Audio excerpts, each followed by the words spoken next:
Do you have a best friend at work? Some people say yes, some people say no. Do you need a best friend at work? Some people will agree, some people won't. Have you ever heard this from an employer? We're like a family. We're so close, we're like a family. Is that a green light for you? Or is that a red flag for you? Does work and should work feel family-esque? Or does work need to be separate? Let's dive into this conversation of where do the lines blur when it comes to work, family, relationship. Hey, welcome to the Relevant Development Podcast. I am your host, Juan Alvarado. So this is I don't know how I feel about this one. There's a Gallup poll. So those of you guys that don't know, I am a Gallup Certified Strengths Coach. And there's a poll that says that in order to have a good well-being at work, you should have a best friend. And that's cool. I agree with that. I am a relationship building person. Those are my strengths. I lead with relationship building. So I love building up relationships. But where do you cross the line when it comes to having a work relationship with a best friend? Because let's just dive fully into it. You become best friends with your coworker, and then they will either move up or you move up. Along the lines, someone's going to move up. What happens to that friendship dynamic?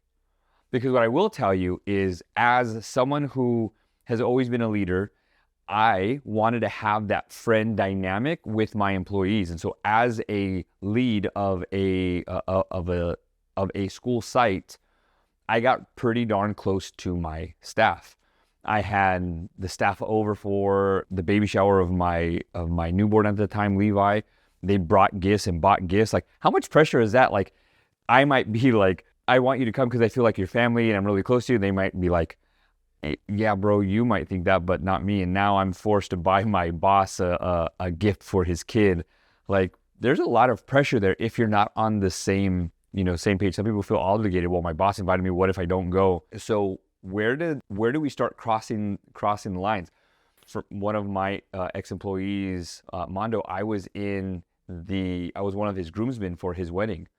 So we were really close. One of my other staff were really close to my kids, babysat for me, and is a huge cheerleader on the sidelines for my kids in basketball games and wrestling matches, things like that. And she'll check in every once in a while. I would say that was positive. And at one point, I became higher up and they moved up, and something happened with that dynamic.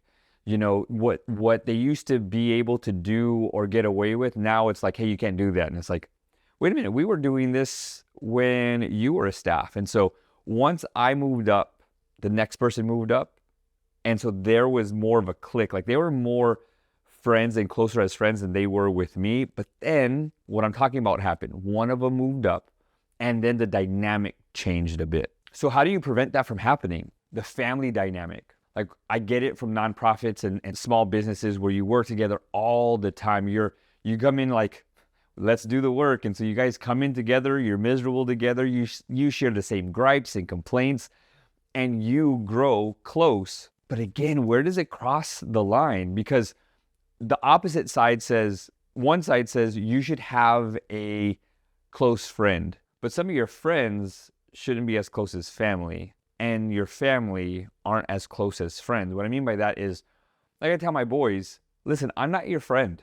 Can we have friendship titles or like tendencies? Yes. Like, do I want you to come to me and talk to me like a friend? Yes and no. Don't talk to me like a friend, but confide in me like a friend. You have a friend that you tell everything to? Yeah, tell me everything. There's probably going to be some things that I don't want to know as a parent, but there's something about a family dynamic that is precious that I don't know that necessarily crosses into work. Can you be close at work? Yes, but do you need to be close to get the job done? And to me, that's the bottom line. I remember saying to quite a few staff when I left is, while I was working in the organization, I had 80, 100 staff.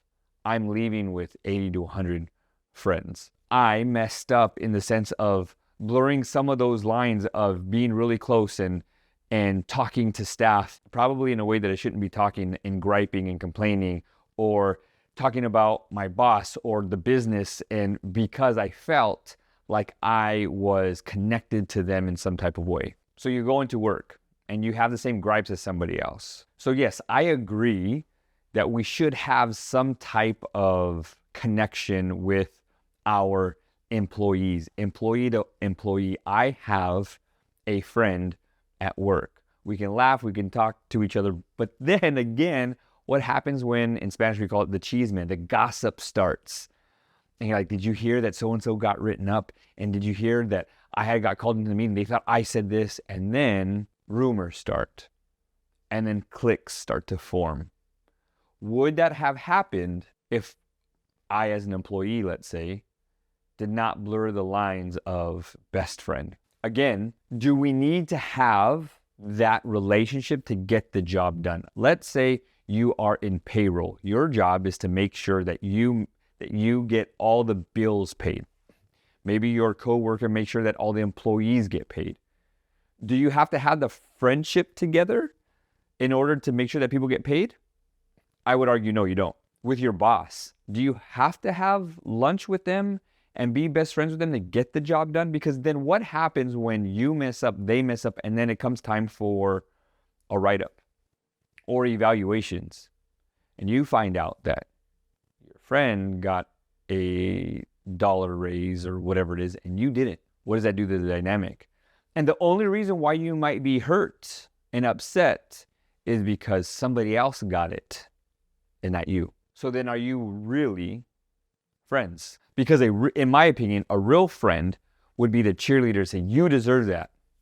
I'm happy for you. I have a friend that got a couple different speaking gigs. I have a different friend that got a position that I could have seen myself in, and they both got paid more than me. I am their biggest cheerleader. I don't hold that against them. A buddy of mine, DJ, I'm like, I want you to celebrate with me and to me. Like, I want you to be like, bro, I just got another speaking gig and I'm getting paid this much. I want to be able to applaud you. And it's going to light a fire under me to work just as hard. But that's our dynamic. I'm his biggest cheerleader. Like, I want him to do amazing things. And so I reached out to him and I said, hey, this is where I'm at. This is my accomplishment for today. And he's like, I'm so proud of you, brother. Like, that's a friendship. So when you're going back to the workplace, somebody gets a promotion or a raise and you begin to get a little salty. Was that even a friendship? So then I ask, do you need a friend or a best friend at work? So then I go to the other side and say, yeah, you do need a friend at work. A best friend? I don't know. Do I need somebody that I can rely on and talk to and vent to? Yes, but be careful where you vent, because vents lead into other rooms. Be careful where you vent, because vents lead into other rooms. And if you tell your friend and vent to your friend and confide in them, and then it gets out, I'll ask you again, is that really a friend? And if it wasn't, how did they view you? How did you view them? And now how does that change the work dynamic? Now, would that have changed the work dynamic, or would you have confided in them if you were never friends at all? Man, it gets really dicey. And then you have bosses that say, hey, we're a family environment. I have an open door policy and I want you to do this. And then you find out that bosses, how they talk outside of work as well as inside of work. And I didn't really know that this is how they were. And now you start to think, well, if this is how they are at work and this is what they're saying when we're out having drinks and dinner, what are they doing with somebody else? And so then the dynamic then comes back to, should you be a friend with your boss? I would say no. One of the pieces of advice that I got from our CEO at the time where I was working had said, hey, show up to dinner. Everyone's going to go out for drinks. My advice, go out, say hi, shake hands, tell them to have fun, hang out for a little bit, and then leave. I would love to have said I did that, but I didn't. Hung around, had a drink. And so now my staff are having drinks with their boss, and now their guard is down a little bit, your guard is down a little bit. Now they might feel free to say, like, what do you think about our boss? And what do you think about this? And then conversations open up. And if you're one who drinks a lot, I don't, maybe you start to act a certain way or divulge information that you shouldn't be saying, and then lines get blurred, and now what? So I made this on Instagram, and I put a filler out there. And so I want to read to you some of the replies that I got from this. So here's one response. Less is more. If even a few people know your business, it's everyone's business. Like I said, the chisme starts and you confide in somebody and now everybody else knows it. Here's somebody else's. I think it depends on the type of work we're doing. Absolutely. If we are doing work where we can collaborate, where we can meet and maybe, again, I'm processing this as I'm talking to it. Let's say we're working for an ad agency and we're coming up with different ads. And so we grab a case of beers, we come back to the house and we have a whiteboard up and we're having some ideas. There's a company, an organization that's here in Fresno. I don't know how well they're doing. I know that things got a little dicey, but Bitwise. And inside Bitwise, they had like pool tables and video games and ping pong, and they had like their own little brewery. You can go down, you can have drinks, and I can see how people can get chummy and friendly with one another as they're on the whiteboard trying to come up with ideas. But again, do I need to know who you're dating to get this advertisement job done? Do I need to know what you're doing next week and where you're going for the holidays? Because all that's going to do is offer up small talk, right? Hey, how was your weekend? How was surfing? You went down to LA and you were going to go surfing. How did that go? But are you really wanting to have the conversation to get to know the person that then is going to help you with your advertising project, or your reconciling your budget, or becoming a new, moving up the admin ranks to become a principal, or to be the next employee of the month of the engineer firm, whatever it is? Like, do you need to have those conversations in order to get the job done? Just a thought. So yeah, I think it depends on the type of work you're doing, but man, I would go back to, do you need to have that information in order to do the job? Somebody else. But if it's toxic, I prefer just to put my head down and work. Don't bother me. There are some people in the 4 domains of StrengthsFinder. You have strategic thinking, you have influencing, you have executing, you have relationship building. Relationship building and influencing are probably going to be those people who want to talk to get things done. Those strategic thinkers and those executors are going to want to get stuff done. So in the workplace, you have 2 groups that are going to be thinkers and doers. You're going to have somebody else who are talkers and relationship builders. Some of those people are going to have both. So that's why you probably have one day where they are like, sit down, be quiet, don't bother me, I'm working. And other days they're at the water cooler and they're talking up a storm. You're like, oh my God, get back to work. But that brings up something else. When you have so many relationships and you go make the copy, or you go fill up your water bottle and you go back to your desk, and now that person has made 10 different stops and has spent the last 30, 45 minutes talking to other employees, not only using up their time, but using other employees' time. And then those workers or doers are like, bro, we have a due date. We have a deadline. We have to get this stuff done in an hour. What are you doing? Do you have to have those conversations? I'm just saying. Work should be work. Lines and boundaries become blurred when things become too chill. Absolutely. So then I put out there, should you have I need a best friend at work? Yes, absolutely. Heck no, keep work. We cool, we talk, we connect, but no, I don't need a new friend. So this is what it was.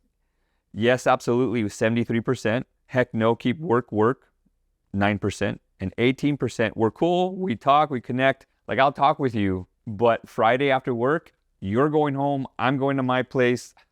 We ain't seeing each other out, at the bar, at the restaurant, or miniature golfing or bowling. Community is key though. I think it's very healthy for an organization to commune outside of work. I think it's very vital for an organization to take something like the strengths assessment.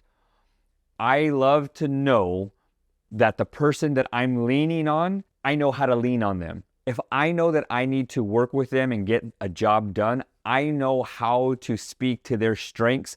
I know their blind spots and they know me. So when it comes to knowing a family dynamic, this is what I will say. I know that when I go grocery shopping, I know my wife so well that I know what vegetables to buy. I know that when we go out to eat, what places we should go eat, according to my sons. I know that if I am making dinner at my house and my parents come, what to make and what not to make. I know that if we go to a Mexican restaurant, I want to make sure that they have flan because that's my dad's favorite dessert.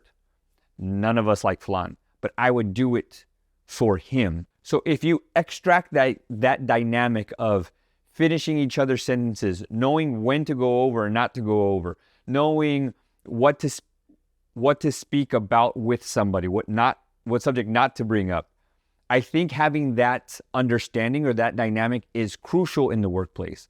I know that if I have an employee who loves to keep their head down in work, I'm going to make sure and look out for that person and say, hey, don't bother Sonia, she's working right now. Don't bother Becca, they're working right now. We're all going to go have lunch, a late lunch, 1:30, and this is where we're going to go. Like, I would love to know the things that help you move forward for work and at work. Now, here's the flip side of things.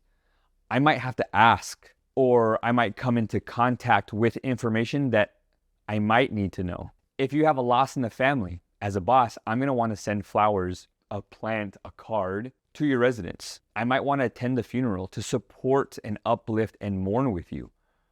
Support you in that way. Now, I don't need to go to the party after, but I want to show you that I care for you. So is that blurring any lines? Debatable. So some personal information might be needed. Is that a bad thing?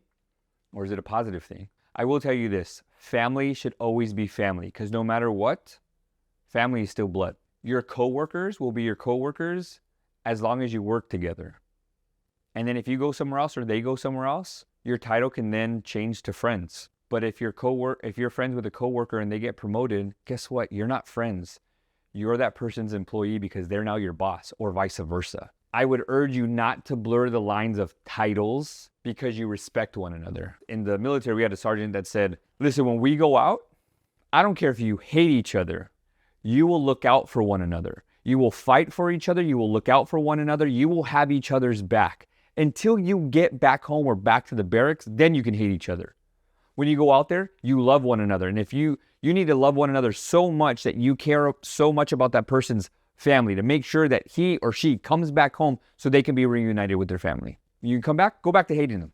I don't care. You don't have to talk to them again, but as soon as you suit up, strap up, and you go out of our perimeter, you go back to loving one another. That could work in the workplace. Hey, we have a job to do. What we do, and I would say this, what needs to happen is you need to understand the point of coming to work. Who do you work for? Like, a mechanic doesn't just work on cars. A mechanic helps a family get from point A to point B with confidence. A nurse or doctor makes a patient feel comfortable and confident that they are going to become better or well. A principal doesn't oversee teachers and students. They make sure that they have the best team possible so they can pour into students. A teacher's education is not necessarily for themselves. Their ability as a teacher is to teach. Their gift is for the student. When you come to work, you've been offered a position. You've been offered a position to take care of numbers or people or students, a budget. That's what we've offered you, a position. This is what we need done. You can do it. You have the education. You know how to do it. Cool. Come here, do that. I don't know in any work description it says, I need you to make friends with your boss and your coworkers. Is it a bonus? Yeah, make the environment fun. However, do I need to know that you're in an argument with your spouse and you were late because your kids were throwing a fit? Hey, that doesn't put numbers on the budget line. That doesn't help our meeting. Man, Juan, that's rude and mean. Is it? Again, I love having a friend at work, someone that I can talk to and confide in. But where do you draw the line between work and friend, family and work? I think it's up for a great discussion. So here's a couple of things. This is on, if you're watching this on YouTube, it's on YouTube. Put down in the comments what you think and your take on, yeah, I need a friend at work. And I think it's very helpful.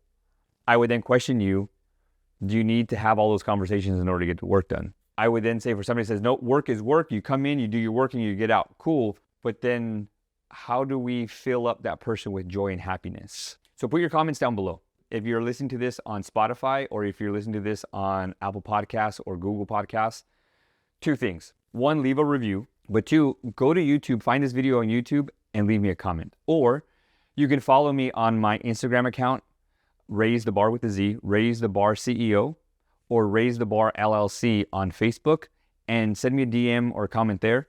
I would love to hear from you, and maybe we talk about this subject a little bit more in depth, because I would love to know your input on this. Either way, I'll leave you with this. There's a job to do at the end of the day. You have been hired for a reason. Go to work and do your job at the highest level that you can. In doing so, the person to your left or your right, or you pass going to the restroom, or you pass going to make a copy or fill up your water bottle, or going to and from lunch, smile. You don't have to be best friends, but you can be friendly.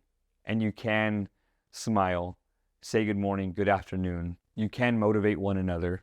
You can lift each other up. You can support one another. You can help out. Other duties as assigned, even though it's not your job, you can help somebody out in your department or another department.